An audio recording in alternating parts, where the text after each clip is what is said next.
खैर विधानसभा क्षेत्र में आयोजित आज के रोजगार मेला, ऋण मेला, टैबलेट और स्मार्टफोन वितरण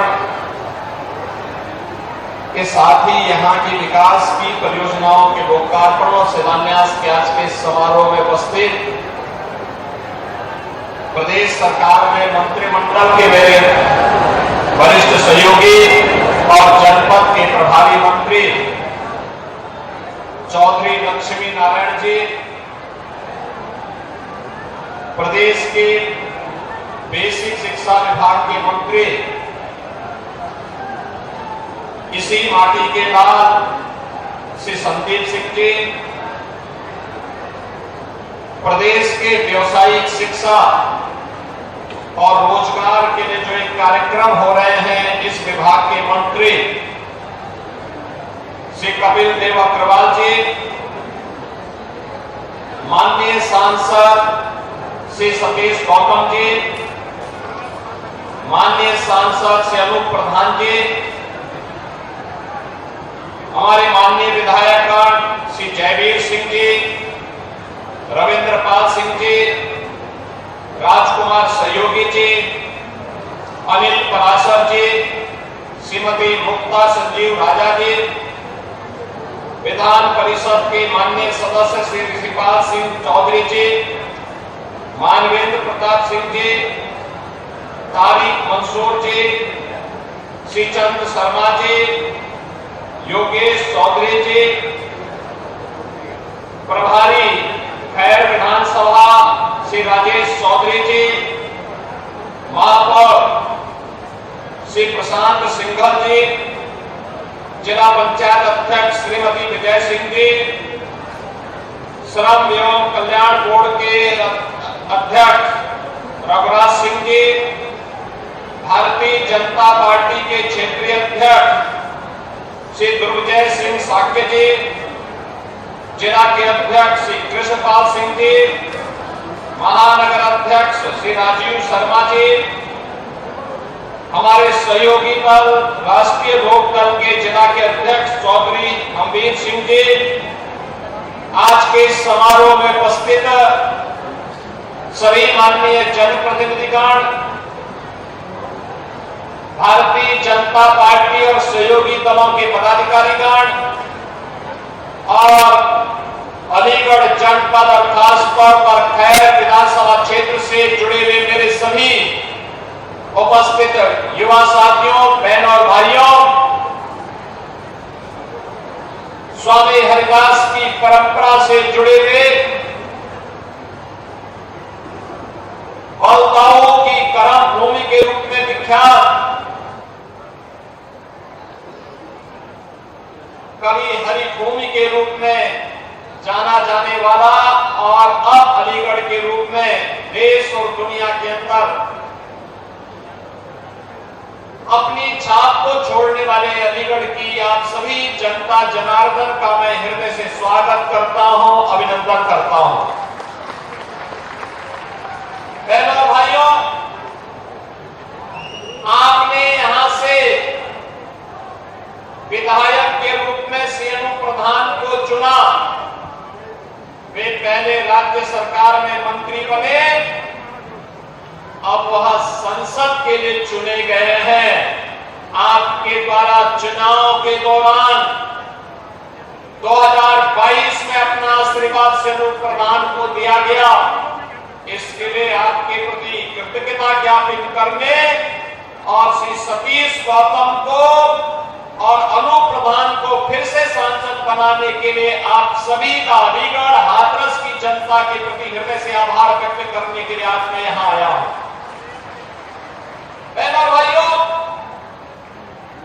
यह सच है कि विकास का कोई विकल्प नहीं हो सकता। विकास के साथ रोजगार भी चाहिए, लेकिन इन सब की आधारशिला है सुरक्षा। सुरक्षा के बगैर कुछ नहीं हो सकता। सुशासन की स्थापना नहीं हो सकती।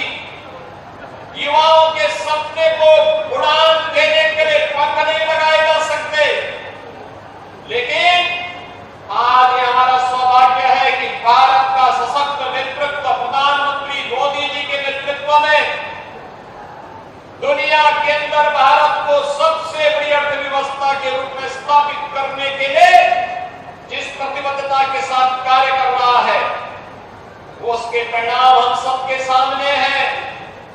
और प्रधानमंत्री मोदी जी की प्रेरणा से ये कार्यक्रम आज युवा कभी नौकरी करने के लिए शहर में जाता था, आज वे लोग सरकार के साथ मिलकर के युवा के पास जा रहे हैं कि चलिए आपके लिए हम नौकरी दे रहे हैं, आइए आप अपनी स्किल के अनुसार नौकरी प्राप्त करिए, हम आपकी क्षमता का उपयोग करते हुए आपके रोजगार और सम्मानजनक जीवन की एक उचित व्यवस्था देंगे।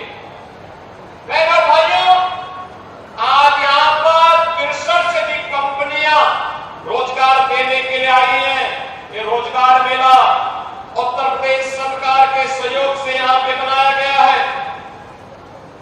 यहाँ पर यहाँ के उद्यमियों को, यहाँ के युवाओं को लिए स्वयं का उद्यम लगाने के लिए लोन लेना भी यहाँ पर लगाया गया है। और युवाओं के सपने को उन्हें तकनीकी दृष्टि से सक्षम बनाने के लिए, उनकी आकांक्षाओं की पूर्ति के लिए आज टैबलेट और स्मार्टफोन वितरण करने के साथ ही अलीगढ़ जो वर्षों से, दशकों से, आजादी के बाद से विकास के लिए तड़प रहा था, उस अलीगढ़ को आज 705 करोड़ रुपए की विकास की परियोजनाओं की सौगात भी यहां पर दी जा रही है। बहनों और भाइयों, आपने आजादी के बाद के भारत को देखा, खिसक खिसक करके चल रहा था, जाति के नाम पर बांट रहे थे, सामाजिक ताने बाने को छिन्न भिन्न कर रहे थे, विकास की योजनाओं में भी जाति, मत, मजहब, क्षेत्र और भाषा देख करके विकास की योजनाओं का लाभ किया जाता था। अगर विकास की योजनाओं में भेदभाव नहीं होता तो जिन सड़कों की चर्चा चौधरी लक्ष्मी नारायण जी कर रहे थे, जिस विकास की चर्चा श्री सतीश गौतम कर रहे थे, जिस विकास की चर्चा से लोग प्रदान कर रहे थे, यह 2014 के पहले भी हो गया होता। बहनों और भाइयों, विकास आज आपको दिखता है, मकान हर एक का, कोई भेदभाव हुआ, बिजली सबको, कोई भेदभाव हुआ, रोजगार सबको, कोई भेदभाव नहीं। हमने 6.5 लाख नौजवानों को प्रदेश के अंदर नौकरी दी। हमने प्रदेश के अंदर 2 करोड़ से अधिक नौजवानों को रोजगार दिया, निजी क्षेत्र में निवेश करके, और लगभग 75 लाख से अधिक नौजवानों को, उद्यमियों को स्वतः रोजगार के साथ जोड़ने का काम भी हमारी सरकार ने किया है। डबल इंजन की भारतीय जनता पार्टी की सरकार ने किया है। मकान सबको, बिजली सबको, उज्ज्वला योजना में रसोई गैस के कनेक्शन सबको, पानी सबको, सड़क का काम भी हुआ, बड़े बड़े कार्य भी हुए, लेकिन भेदभाव किसी के साथ नहीं किया। जाति के नाम पर नहीं, मत और मजहब के नाम पर नहीं, क्षेत्र और भाषा के नाम पर नहीं। आपने देखा होगा जिन नौजवानों को स्मार्टफोन वितरित हुआ, रोजगार के सर्टिफिकेट वितरित हुए, हर जाति और मत और मजहब के थे, क्योंकि मोदी जी का तो मंत्र है सबका साथ और सबका विकास। हम भेदभाव किसी के साथ नहीं करेंगे, लेकिन अराजकता फैलाने की छूट भी किसी को नहीं देंगे, अव्यवस्था फैलाने की छूट भी किसी को नहीं देंगे, गुंडागर्दी फैलाने की छूट भी किसी को नहीं देंगे। बेटी की सुरक्षा हो या व्यापारी का सम्मान, किसी को उसके साथ खिलवाड़ करने की छूट नहीं देने देंगे। और अगर किसी ने दुस्साहस किया तो वह रास्ता, दुस्साहस का रास्ता सीधे यमराज के घर तक ही उसको पहुंचाएगा, अन्यथा कोई जगह तो नहीं देगा। बहनों और भाइयों, आज मैं आपसे यही कहने के लिए आया हूं, लोग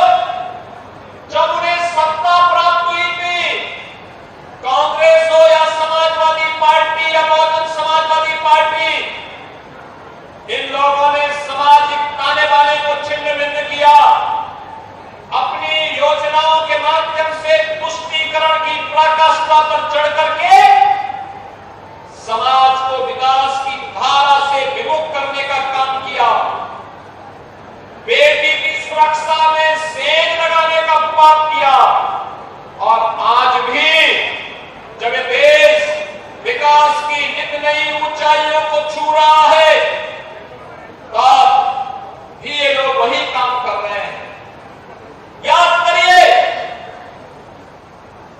2014 में मोदी जी के आने के बाद देश के अंदर एक नया परिदृश्य देखने को मिला है। एक तरफ बिना रुके, बिना टिके, बिना झुके प्रधानमंत्री मोदी जी विकास की योजनाओं को आगे बढ़ाने का काम कर रहे हैं, देश को विकास की नई बुलंदियों की ओर ले जाने का काम कर रहे हैं। दूसरी तरफ विपक्ष है, दुष्प्रचार करके बदनाम करने का काम कर रहा है, जाति दुश्मन कर रहा है, अराजकता फैलाने का काम कर रहा है, जातियों को आपस में लड़ाने का काम कर रहा है। बहनों और भाइयों, इन्होंने राष्ट्र नायकों का अपमान किया। नेताजी सुभाष चंद्र बोस हो, सरदार वल्लभ भाई पटेल हो, डॉक्टर श्यामा प्रसाद मुखर्जी हो, या फिर महाराजा महेंद्र प्रताप सिंह, इन सब का अपमान अगर किसी ने किया था तो कांग्रेस ने किया था।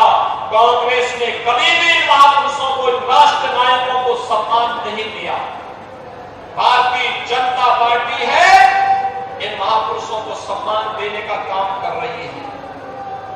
एनडीए की सरकार ने सम्मान देने का काम कर रही है। राजा महेंद्र प्रताप सिंह जी के नाम पर अलीगढ़ में बना विश्वविद्यालय इसका उदाहरण है।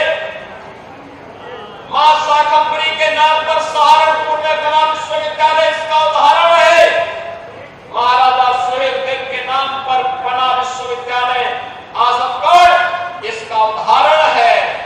लेकिन बहनों और भाइयों, इन लोगों को तो एक परिवार के सिवाय कोई नहीं सोचता। जब इनकी सत्ता आई, केवल और केवल एक परिवार के नाम पर सब कुछ हो, इन राष्ट्र नायकों का नाम न हो। और जब सत्ता में थे तब तो भारत के अंदर भारत के मूल समाज को प्रताड़ित करना, युवाओं के जीवन के साथ खिलवाड़ करना, अन्नदाता किसानों को आत्महत्या करने के लिए मजबूर करना, बेटी और व्यापारी की सुरक्षा में सेंध लगाना, जैसे कांग्रेस को, समाजवादी पार्टी को, इन विपक्षी दलों को जब सत्ता का अवसर प्राप्त हुआ था, इन्होंने खूब दुरुपयोग किया, खूब दुरुपयोग किया, इनको प्रताड़ित किया, अपमानित किया, बाधा, विकास के कार्यों में बाधा स्वयं पैदा की।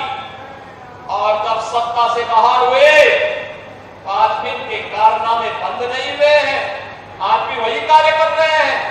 आपने देखा होगा समाजवादी पार्टी के मुखिया को क्या बेटी की सुरक्षा पर कुछ बोलने का अधिकार है? क्या इनको बोलने का अधिकार है? कितनी बेशर्मी के साथ ये लोग वक्तव्य देते हैं। कोलकाता में एक महिला चिकित्सक के साथ जो कुछ घटना घटित हुई, पूरा देश स्तब्ध है, दुखित है, अपनी संवेदना व्यक्त कर रहा है। लेकिन बेशर्मी के साथ समाजवादी पार्टी के मुखिया के द्वारा उन दलितों का समर्थन किया जाता है।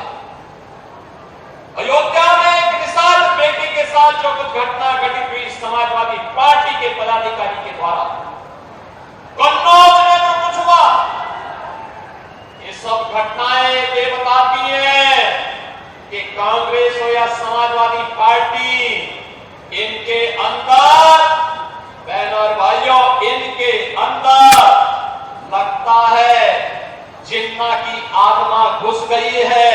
और जिन्ना की आत्मा घुस करके फिर से जिन्ना ने देश का विभाजन करने का पाप किया था, और इसीलिए अंतिम समय पे घुट घुट करके मरा था। ये लोग वही पाप आज ये लोग कर रहे हैं, समाज को बांट रहे हैं, जाति दुश्मन कर रहे हैं, सामाजिक ताने बाने कर रहे हैं,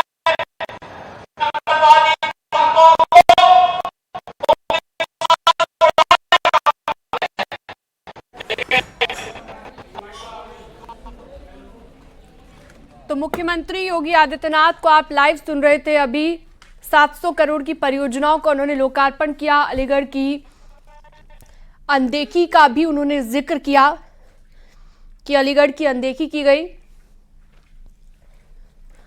को दे रहे हैं 2 करोड़ नौजवानों और बहनों भाई 2 करोड़ नौजवान यूपी का ये उत्तर प्रदेश के विकास और प्रतिभा का आधार बनेगा। तो यही विकसित उत्तर प्रदेश जब हम 17 में आए थे, देश की 6ठी 7वीं अर्थव्यवस्था थी, आज नंबर 2 की अर्थव्यवस्था है और बहुत शीघ्र अगले 3-4 वर्षों में उत्तर प्रदेश देश के नंबर 1 की अर्थव्यवस्था के रूप में स्थापित करने के बड़े लक्ष्य के साथ हमें कार्य करना है और उसी लक्ष्य के साथ जोड़ने के लिए आया आपसे एक एजेंडा आया। हमारा प्रदेश प्रगति के पथ पर आगे बढ़ेगा, ये नौजवानों के हाथ को काम मिलेगा, अन्नदाता किसानों के हाथों को उनके खुशहाल चेहरे पर खुशहाली आएगी और बहन और बेटी खुशहाल होगी, हर खेत में पानी होगा, हर हाथ को काम होगा। और इन सब को जोड़ने के लिए आज यहाँ पर मुझे खैर में आना पड़ा है। बहनों और भाइयों, मैं आपसे अपील करूंगा, अराजकता और गुंडागर्दी फैलाने वाले लोगों को, भ्रष्ट प्रवृत्ति के तत्वों को, तुष्टीकरण के पोषक तत्वों को, देश के विकास में बाधक तत्वों को आगे नहीं बढ़ने देना है। जाति के नाम पर सामाजिक ताने बाने को छिन्न भिन्न करने वाले लोगों को हमें आगे नहीं बढ़ने देना है। यही अपील करने के लिए आज मैं आपके बीच में आया हूं। मैं एक बार फिर से विकास की इस प्रक्रिया में अलीगढ़ के योगदान के लिए आपके प्रति, अलीगढ़ वासियों के प्रति हृदय से आभार व्यक्त करते हुए जिन नौजवानों का टैबलेट दिया गया है, इन नौजवानों को बधाई देता हूं और मैं आश्वस्त करता हुए तकनीकी दृष्टि से सक्षम बनिए, रोजगार और नौकरी की गारंटी हमारी होगी। ये सरकार प्रधानमंत्री मोदी जी के नेतृत्व में मिशन रोजगार के कार्यक्रम को चला रही है। मैं आश्वस्त करूंगा, आप जिन नौजवानों को यहाँ पे स्किल डेवलपमेंट के साथ जुड़ने का अवसर प्राप्त हुआ, जिन्होंने रोजगार प्राप्त किया, अच्छा पैकेज किया, प्राप्त किया है, उन्हें बधाई। जो लोग आ रहे हैं उन्हें एक्सपीरियंस लेना चाहिए और मैंने आश्वस्त करता हूं ये रोजगार का क्रम लगातार चलेगा। अभी हम 10 विधानसभा क्षेत्रों में कर रहे हैं, 10 जनपदों में कर रहे हैं। ये सभी 403 विधानसभा क्षेत्रों में ये कैंप लगेंगे। लगातार क्रम आगे बढ़ते रहेंगे। हमारे विधायक और सांसद गण यहाँ बैठे हैं, ये लगातार इसके लिए कार्य कर रहे हैं। विकास में कोई क्षेत्र पिछड़ने नहीं पाएगा, विकास हर द्वार तक पहुंचेगा। योजना का लाभ बराबर सबको प्राप्त होगा, बिना भेदभाव के प्राप्त होगा। यह आश्वासन आप सबको देते हुए सुरक्षा और सम्मान के लिए फिर से भारतीय जनता पार्टी नेतृत्व की सरकार के संग आप भी इस यात्रा में सहभागी बने। इस आह्वान के साथ मैं एक बार फिर से आप सबका हृदय से अभिनंदन करते हुए अपनी वाणी को देता हूं विराम। जय जय